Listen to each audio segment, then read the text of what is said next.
ఒంటె సూది బెజ్జములో నుండి దూరగలదా? యేసుక్రీస్తు వారు చెబుతున్న మాట, ధనవంతుడు దేవుని రాజ్యంలో ప్రవేశించుట కంటే సూది బెజ్జములో ఒంటె దూరుట సులభమని చెప్పాను. పరిశుద్ధ గ్రంథములో నుండి మత్తయి సువార్త 19వ అధ్యాయము 24వ వచనంలోను, మార్కు సువార్త 10వ అధ్యాయం 25వ వచనంలోను, లూకా సువార్త 18వ అధ్యాయము 25వ వచనంలో ఈ విషయాలను మనం గమనించవచ్చు. ఒక అధికారి యెషువ మెస్సియా నొద్దకు వచ్చి, సద్బోధకుడా, నిత్య జీవమునకు వారసుడినగుటకు నేనేమి చేయవలనని అడిగాను.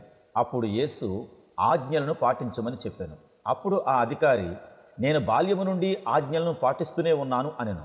అప్పుడు యేసుక్రీస్తు, ఇంకనూ నీకొకటి కొదవగా ఉన్నది, నీకు కలిగినవన్నీ అమ్మి బేదలకిమ్ము, అప్పుడు పరలోకమందు నీకు ధనము కలుగును, నీవు వచ్చి నన్ను వెంబడింపుమని ఆ యవ్వనస్తుడైన అధికారితో చెప్పాను. కానీ అతడు మిక్కిలి ధనవంతుడైనందువలన ఆస్తిని అమ్మి బేదలకిచ్చుటకు ఇష్టపడక మిక్కిలి వ్యసనపడెను. అప్పుడు యేసు అతనిని చూసి, ఆస్తి గలవారు దేవుని రాజ్యములో ప్రవేశించుట ఎంతో దుర్లభము, ధనవంతుడు దేవుని రాజ్యంలో ప్రవేశించుట కంటే సూది బెజ్జములో ఒంటె దూరుట సులభమని చెప్పెను. అంటే అంత పెద్ద ఒంటె అంత చిన్న సూది బెజ్జంలో దూరిపోగలదా? యేసు మాటలను బట్టి చూస్తే ఒంటె సూది బెజ్జములో నుండి అయినా దూరిపోగలదేమో కానీ ధనవంతుడు దేవుని రాజ్యంలో ప్రవేశించటం మాత్రం అతి కష్టం. చాలామంది సూది బెజ్జం అంటే మన ఇంట్లో బట్టలు కుట్టుకునే సూదికి గల రంధ్రం గుండా ఒంటె దూరిపోగలదేమో కానీ ధనవంతుడు మాత్రం దేవుని రాజ్యంలో ప్రవేశించటం మాత్రం అసంభవం అని నమ్ముతారు. కానీ ఒంటె మనం వాడే సూది బెజ్జం గుండా దూరి వెళ్ళటం అనేది అసంభవం. సూది బెజ్జం కాదు కదా, ఒక మందపాటి దబ్బలం బెజ్జం గుండా కూడా ఒంటె దూరిపోవడం అసంభవం.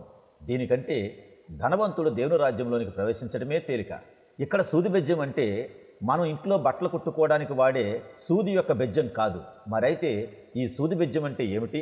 పురాతన కాలంలో పట్టణాల చుట్టూ పెద్ద పెద్ద ప్రహారీ గోడలు ఉండేవి. ఆ గోడలకు అక్కడక్కడ గేట్లు ఉండేవి. చీకటి పడే సమయానికి ఆ పట్టణపు గోడకు గల గేట్లను మూసివేసేవారు. శత్రువులను పట్టణంలోనికి చొరబడనీయకుండా ఈ గేట్లను మూసివేసేవారు. ఆ గేట్లు మూయాలంటే అతి కష్టంతో కూడుకున్న పని. కొన్ని చోట్ల ఆ గేట్లను ఏనుగులతో మూయించవలసి వచ్చేది. ఆ పట్టణాలకు సంబంధించిన పౌరులు ఎవరైనా ఆయా పనుల మీద ఆ పట్టణం వెలుపలకు వెళితే గేటు మూసివేసిన తరువాత ఎవరైనా వస్తే వారి కోసం మరలా గేటు తీయడం అనేది జరగని పని. సాయంత్రం గేటు మూసివేసిన తర్వాత ఎవరైనా పట్టణం లోపలికి వెళ్ళవలసి వస్తే వారి కోసం తేలికగా తెరుచుకుని మూయగలిగే ఒక చిన్న గేట్ను ఆ పెద్ద గేట్లో ఏర్పాటు చేసేవారు. వట్టి మనుష్యులైతే ఆ చిన్న గేట్లో నుండి సునాయాసంగా లోపలికి వెళ్ళిపోగలరు. కానీ ఆ రోజుల్లో వారికి ప్రధాన వాహనం ఒంటె. కాబట్టి ఆ ఒంటెల మీద బాగా సామాను ఎక్కించి వాటి మీద ప్రయాణం చేసి ఈ పెద్ద గేట్లు మూసివేసిన తర్వాత వచ్చే ఆ పట్టణ ప్రజలకు ఆ ఒంటెలను ఈ చిన్న గేట్లో నుండి దూర్చి లోపలికి తీసుకుని వెళ్ళటం కొంచెం కష్టతరమైన పని. ముందు ఆ ఒంటెల మీద సామానంతా క్రిందకు దించివేసేయాలి.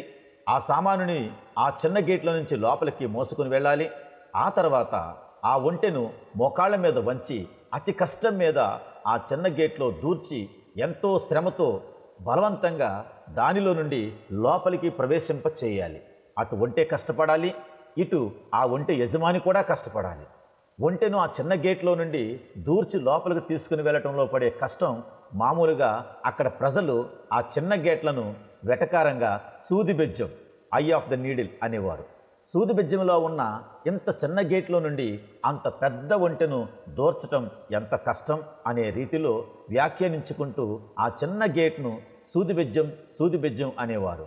దాంతో పెద్ద గేట్లోని ఆ చిన్న గేటుకు సూది బెజ్జం అనే పేరు వచ్చింది. ఆ సూది బెజ్జంలో నుండి ఒంటె దూరగలదు. కాకపోతే బాగా కష్టపడి ఎలాగోలా ఆ సూది బెజ్జంలో నుండి ఒంటె దూరగలదు. కానీ దేవుని రాజ్యంలో ధనవంతుడు ప్రవేశించటం మాత్రం ఇంకా దుర్లభం. కాబట్టి ఒంటె సూది బెజ్జంలో దూరటం అంటే మామూలుగా మన ఇంట్లో వాడుకునే సూది బెజ్జం కాదు. పెద్ద గేట్లో ఉండే చిన్న గేటును సూది బెజ్జం అంటారు. మరొక కొత్త వీడియోతో మీ ముందుకు వస్తాను.